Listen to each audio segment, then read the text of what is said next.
E a turma do segundo ano da Escola Santa Rita, com prazer falo com vocês. Hoje a gente vai dando prosseguimento, né, nesse sistema de aulas online, tá?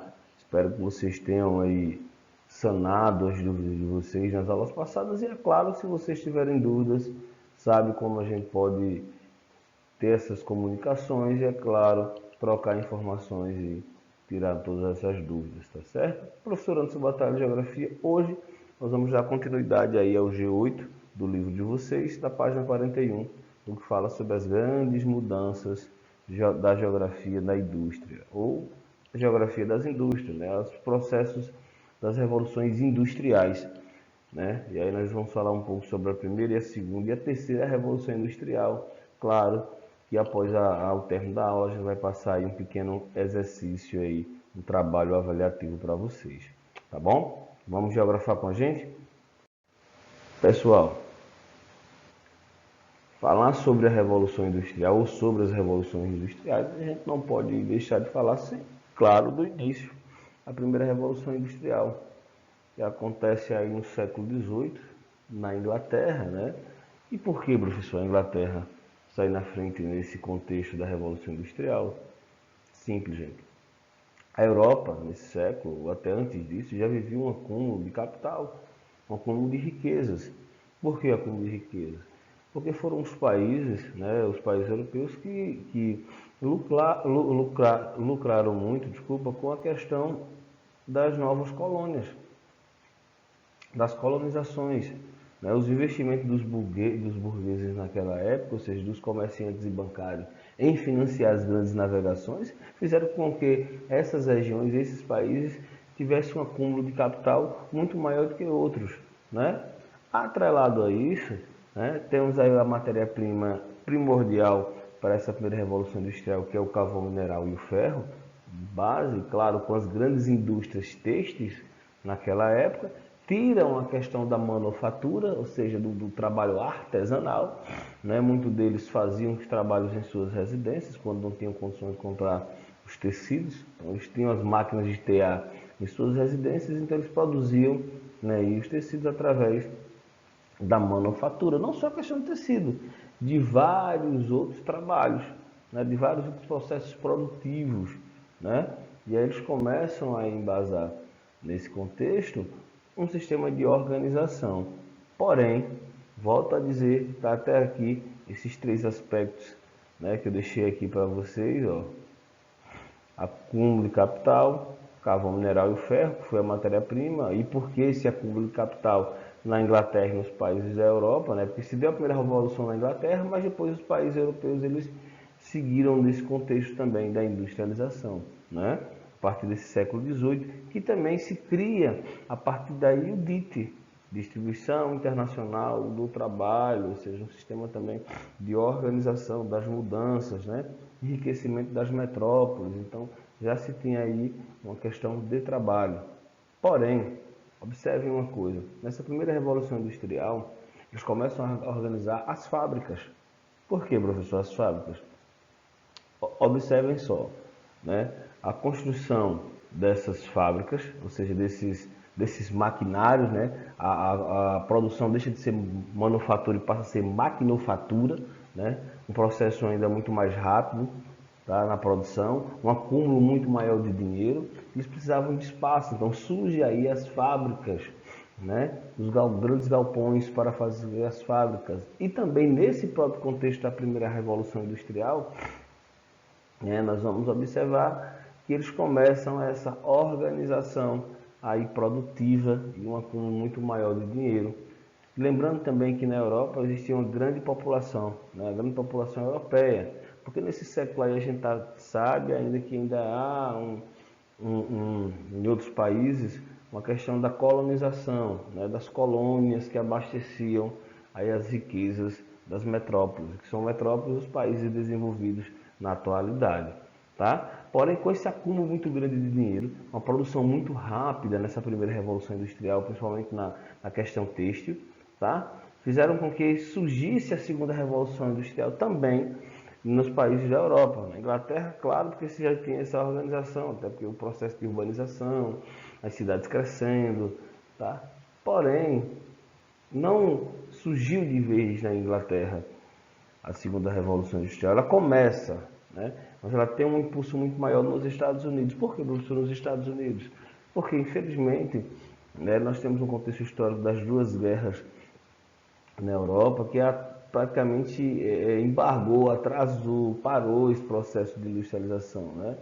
Países fragilizados pelas guerras, né? Estados Unidos ele abraça essa questão da segunda revolução industrial e tem um impulso muito maior. Então aí com a questão do Fordismo, né? Com a descoberta do petróleo, tá? Com a máquina a combustão, energia elétrica, então fizeram com que a segunda revolução industrial mostrasse uma nova organização do trabalho, uma nova organização no processo produtivo. E aí nós temos diversos outros aspectos que nós vamos falar agora, tá? Na segunda revolução industrial, acontece aí no finalzinho do século XIX, início do século XX, né? Com a descoberta de novas matérias-primas, aí já começa a questão do aço, do petróleo, já muda, ó, observem que já muda a matéria-prima e também da energia elétrica, né? Nós tivemos aí um avanço muito grande nesse processo produtivo. E surge também uma organização totalmente diferente, ó, uma organização totalmente diferente do que chamamos de produção. É por isso que tem a imagem aí do nosso querido Charlie Chaplin no filme Tempos Modernos, né? Um processo produtivo de organização. Ou seja, gente, ó, vou dar um exemplo simples. Nós chamamos de DTT. O que é isso, DTT? Divisão Técnica do Trabalho. Surge na segunda Revolução Industrial. Divisão Técnica do Trabalho. O que é isso, professor? Por exemplo, o cara antigamente, o cidadão, a pessoa antigamente, ele dentro da sua casa, ele produzia um sapato. Então ele participava do início da produção do sapato até o final. Quando o sapato estava prontinho, ele produzia, porque quem produzia era ele. Nessa divisão técnica do trabalho, nas fábricas, na segunda revolução industrial, se organizava, ó, interessante, se organizava que a pessoa, o cidadão, ele não participava mais do processo final. Ele trabalhava apenas naquilo. Vamos dar um exemplo simples. Ele participava de colar o solado. Só isso. Ele só colava o solado. O outro já participava em costurar o couro do sapato. O outro trabalhava em polir, dar um polimento no couro para ficar brilhante. O outro ficava responsável de colocar o cadastro. O outro de colocar a palmilha dentro do sapato. Então, essa distribuição técnica do trabalho surge na segunda revolução industrial para que se tenha um processo de organização. Porém, a pessoa ficava ali refém. O cara que colava o solado do sapato, como ele não participava do processo final, ele não sabia como é que polia o sapato. Ele só sabia fazer aquilo. Tá? Surge também na segunda revolução industrial o chefe, para que organize, né? Que organize o trabalho. Surge aí o patrão, o gerente, para que organize esse processo produtivo, né? Que organize os trabalhadores. É a mesma coisa da fabricação do carro. Eu já vou falar sobre isso daqui a pouco, né? Ele se organizava, o cara ele era treinado nessa divisão técnica do trabalho, treinado só para fazer o volante, o outro para trabalhar para agitar o motor, o outro na pintura, o outro para agitar a roda. Então você não sabia fazer outra coisa, você só sabia fazer aquilo. Você era refém, você era treinado, você era praticamente feito robotizado, já entrando na terceira revolução industrial, para fazer apenas aquilo, né? Então o filme, Charlie Chaplin, ele frisa muito isso, que tem horas que quem já assistiu e quem não assistiu ainda, eu peço que assista. É uma comédia, mas é uma comédia interessante porque fala muito sobre a segunda revolução industrial, sobre a questão do chefe, da questão da produtividade, da questão de ser refém dessa divisão técnica do trabalho, da própria DIT. É bem interessante o filme. E porém, as indústrias que surgem na segunda revolução industrial, lógico que a têxtil também tem um destaque, mas surge aí as siderúrgicas, metalúrgicas, as petroquímicas, tá? Vão surgindo novas indústrias porque o processo produtivo é totalmente diferente. As indústrias são maiores, são indústrias maiores de base, né? Tem um foco totalmente diferente. A construção, e aí surge com Henry Ford. Henry Ford, ele mesmo, dono da Ford, produzindo o Ford T, primeiros carros da segunda Revolução Industrial, o Ford T, carro preto. Anunciava até ele de outras cores, mas só vendia preto, né? E aí também surge também na segunda Revolução Industrial, e é interessante isso, o acúmulo, né? O acúmulo muito maior da produção. Então, se produziu muito carro, dá o exemplo do carro que o Ford teve, é interessante, que é o Fordismo. Nós chamamos dessa era do Fordismo, que é o sistema de organização do trabalho, da forma de trabalhar, da forma de produzir, da forma de conduzir as indústrias. Então, o Fordismo leva esse nome porque vem da segunda Revolução Industrial, do sistema de organização. Fordismo surge também nessa época, e é bem interessante que vocês entendam, a questão do descanso. O cara trabalhava de segunda a sexta, ou até mesmo de segunda a sábado, ele precisava do domingo para descansar. Só que a ideia de Henry Ford era que ele descansasse no domingo e que ele tivesse um carro, para que ele pudesse passear com sua família nesse carro. Então, o carro, o Ford T, naquela época, né, pela produtividade ser muito grande, eles produziam muito, né? Eles tinham a questão do estoque muito grande de produção. Produziam bastante, então o Ford T passou a ser muito barato, né? O cara disse, eu vou produzir bastante carro, mas eu tenho que vender. Já surge a questão do marketing, eu vou vendê-lo. Então, se deixar o trabalhador na fábrica trabalhando de domingo a domingo, como é que ele vai ter um descanso para poder passear com sua família?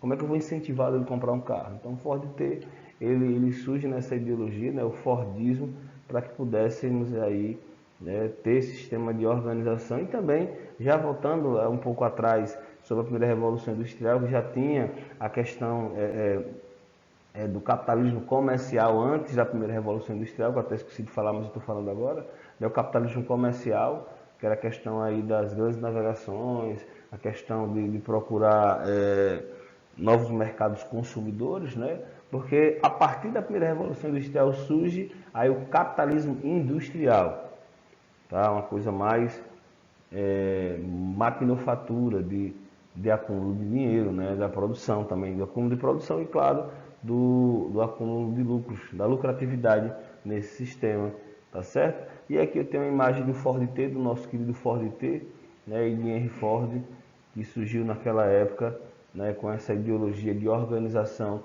da produção na segunda Revolução Industrial, ok? Já na terceira Revolução Industrial, né, nós vamos ter aí, a partir de 1970, né, pós Segunda Guerra Mundial, após Segunda Guerra Mundial, nós temos uma maneira totalmente diferente, tá? As tecnologias usadas para as questões armamentistas são totalmente diferentes, ou seja, eles voltam a utilizar essas tecnologias armamentistas para outras finalidades, principalmente para a questão da produtividade, né?